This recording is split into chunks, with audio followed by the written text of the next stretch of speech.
So the Premier League yet again throws up some very, very strange results this weekend. Aston Villa's I never saw coming a million miles away. And as predicted probably by a lot of people, Liverpool and Man City play out a draw at the Etihad. But let's have a look at the results and league table and see where we stand after match day 8. This is the Toon Review Premier League.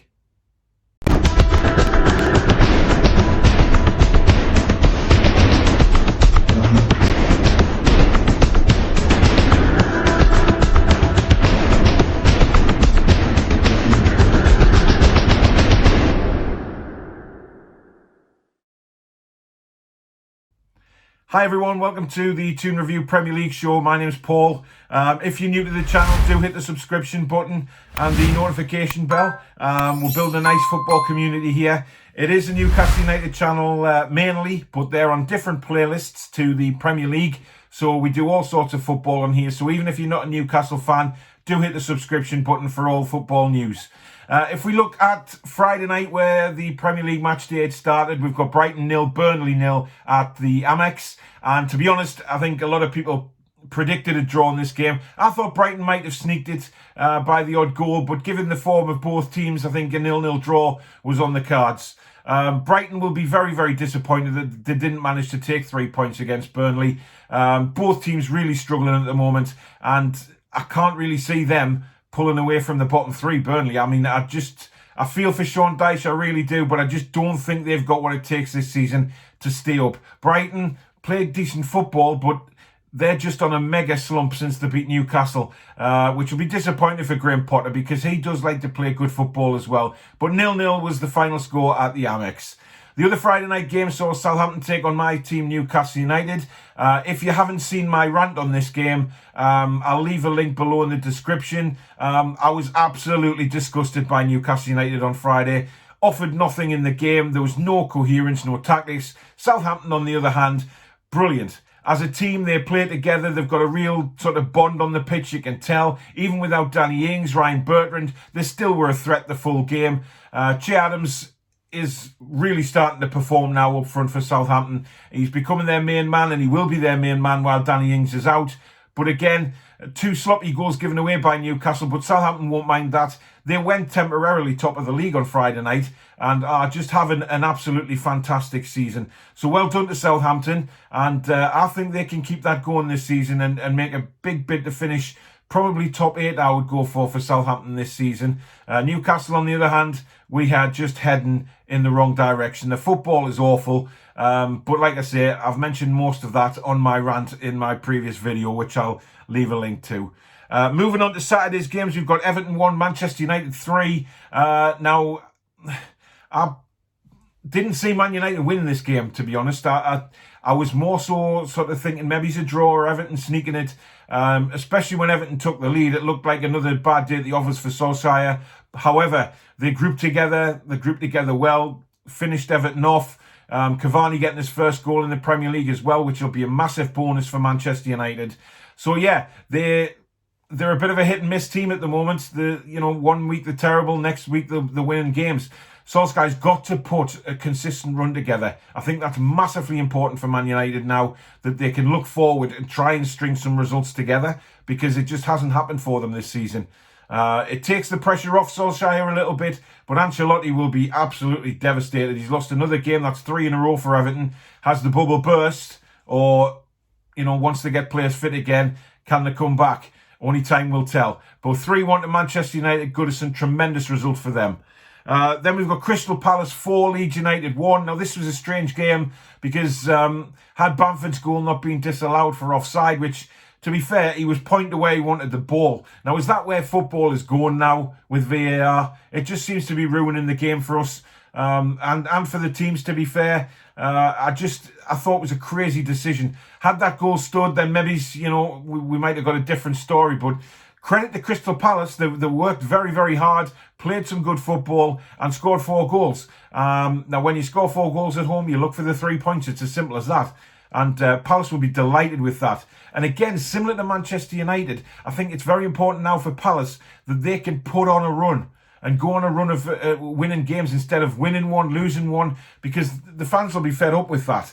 And it's, they need to put some more consistent results together. Leeds, I think, need to change the tactics a little bit. I think Bielsa has been found out a little bit at the moment, that he's just one-directional. Yes, it's very exciting football. Yes, there's goals in all the games. But just recently, these goals are going against Leeds, and I think that they need to just regroup and have a look at themselves and just think, right, what can we do a little bit different? It's a test for Bielsa because he's very one-directional, and I think that has to change. But nevertheless, a fantastic result for Palace at Selhurst Park.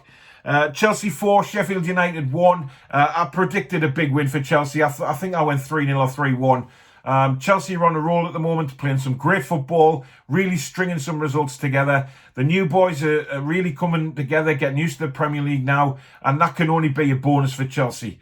I think Chelsea are a top 4 team this season, no doubt about it. They look good. They've signed the goalkeeper looks so comfortable.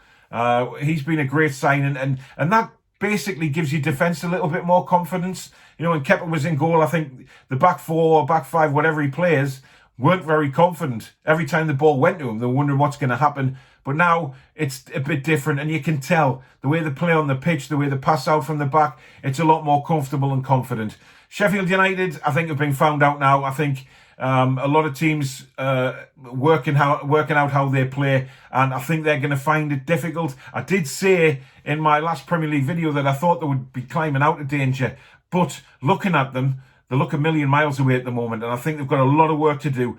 They had narrow results against Liverpool and against Manchester City, but Chelsea tore them apart, and I think the confidence will be slowly dwindling in that Sheffield United squad. So I think it's important they get back to winning ways and get back to winning ways quite quickly. So 4-1 to Chelsea at Stamford Bridge. Then we've got West Ham 1, Fulham 0, which this game is going to be remembered for the penalty that wasn't. Lookman trying to be clever. When your team's 1-0 down like that and you're looking for an equaliser, Scott Parker will be absolutely furious. I know Lookman's apologised. He said sorry. He's obviously devastated about it. But really, when you're in that situation, you need somebody to step up and absolutely hammer the ball into the back of the net. You're 1-0 down. You've played decent. You've kept West Ham at bay. Especially with West Ham being on such a good run of form. I think they'll be absolutely devastated that they haven't taken a point away from that game. West Ham continue to play well, continue to move up the table. I think, West Ham just need to just keep being consistent. I think, they need to just perform week in, week out, which they're doing, to be fair. They are a dangerous side, but I think they'll be a bit disappointed they didn't put Fulham to bed earlier in that game. But nevertheless, it's another 3 points for the Hammers, and they move on. Fulham, well, how will they bounce back from this result? We've got the international break now. It gives them time to regroup, and especially for Lookman, he'll be absolutely mortified at that penalty. But well done to the Hammers. We move on to Sunday's games, and we've got West Bromwich Albion 0, Tottenham 1. Harry Kane again, what can you say? He's just the main man at the minute, isn't he? West Brom battled. They really did. They put up a big fight, and given that they certainly weren't favourites going into this game, I think they did really well. And they should take a lot out of this game. Whether it's enough moving forward, to suggest they can get themselves out of trouble, who knows? But Tottenham waited till late to get the winning goal, but they moved to the top of the table, and that's all that'll count for them. It's a long time since Spurs have been there. And given that the way the results are going this season, you just never know. Mourinho's got a good squad of players there, a front 3 of Son, Kane and Bale. Anyone would love that front 3. Absolutely anyone. So Tottenham, they get the result they need. It's 3 points away from home, which is the most important thing for them, and they move to the top of the table. Leicester 1, Wolves 0. Now again, another close game here at the King Power, but that man Vardy again just gets the goal that he needs. And yes, it was from the penalty spot. However, Leicester are battling now. Leicester are looking like a real side. And, given that they had a bit of an iffy few weeks when they beat Man City, then they lost at home to West Ham, they just couldn't string a couple of results together. Now, they are starting to look like a force, and Rodgers has got them playing good football. He's got the confidence back in the side, and that can only bode well for Leicester. Wolves, on the other hand, again, another defeat. They'll be pretty disappointed with this. They just can't seem to string any sort of good results together. there's just something missing. And whether it's because they've lost Jota or not, I don't know. Wolves fans, if you're watching, do leave a comment below. Tell me what you think is wrong at the minute, or what they can do a little bit better. I know it was only 1-0. It's not a big defeat, but again, you're not getting anything from the game, and that's got to be a bit of a worry for the Wolves fans. Manchester City 1, Liverpool 1. Now, this was a tale of two halves. Liverpool dominated the first half for me, took the lead through a Salah penalty. Jesus equalised. Now, I think he did very well to score the goal, don't get me wrong, but he should not have been allowed to turn like that and get a finish into the back of the net. I think he should have been stopped way before then, but credit to him, he did what he needed to do and put the ball in the net. Second half was a different story. Liverpool were on the back foot for me in the second half. Always did look a threat on the break, but Man City will be disappointed that they couldn't add to their goal tally in the second half. They'll be a bit disappointed. They're a long way off at the minute, Manchester City. I don't think they're going to be title winners this season. I think Roy Keane said that in the show yesterday on Sky.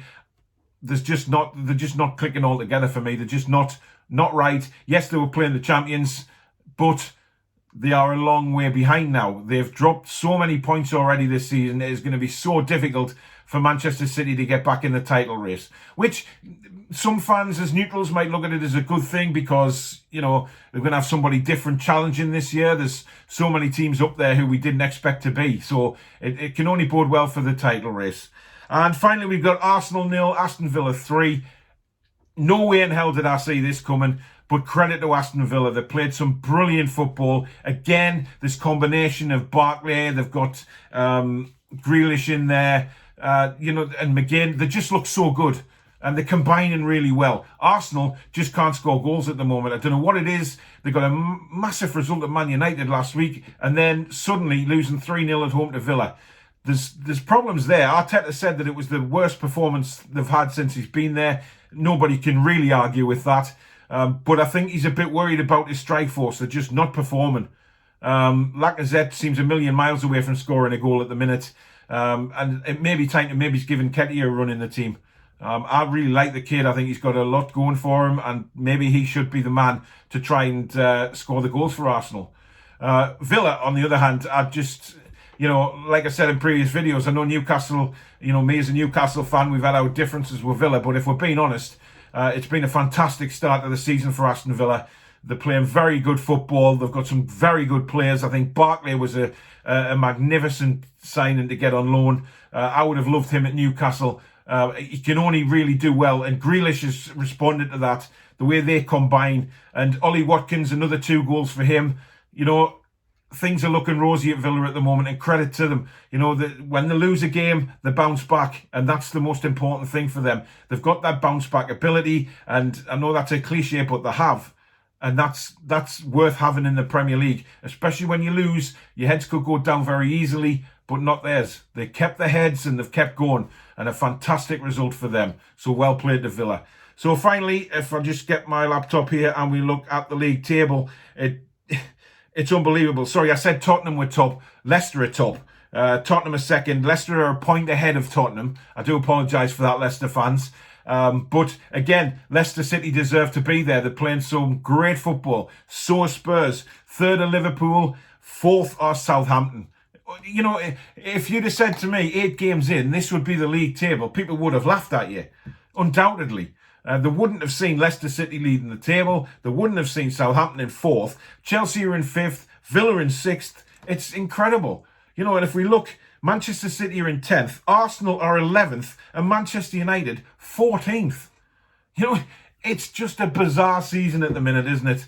But credit to Leicester City. Credit to Spurs. That's where they are at the moment. If we look at the bottom, Sheffield United are rock bottom. We've got Burnley and then West Bromwich Albion. I think those 3 teams, along with Fulham and Brighton, are going to be the ones that are battling for relegation. I'm not discounting Newcastle United given the way they're playing at the minute, but fingers crossed they start improving. But those 5 teams that are at the bottom at the moment, I think, are going to be the 5 teams that are going to be involved in a shake-up come the end of the season. But we'll see. Only time will tell. So that's match day 8 out the way. We break now for the internationals. I think I will do some videos on the England games. I know not many people are really interested in England at the moment, but, why not? Keeps the football videos coming. I'm going to try and do some more videos on Newcastle and the Premier League through the break, and a little bit of reporting on sort of where we think teams are, and is the league table real this year, or teams in false positions, things like that, just to keep the videos coming. So I do appreciate you dropping by. If you're new, like I said, do hit the subscription button. It is a big football channel, this. It's not just Newcastle United. So do hit the notification bell, which will notify every video I do upload. Thank you to all my new subscribers. I hope you're enjoying the videos and the channel. But in the meantime, I will say goodbye for now. Thank you very much for watching. Stay safe. Take care. Be strong.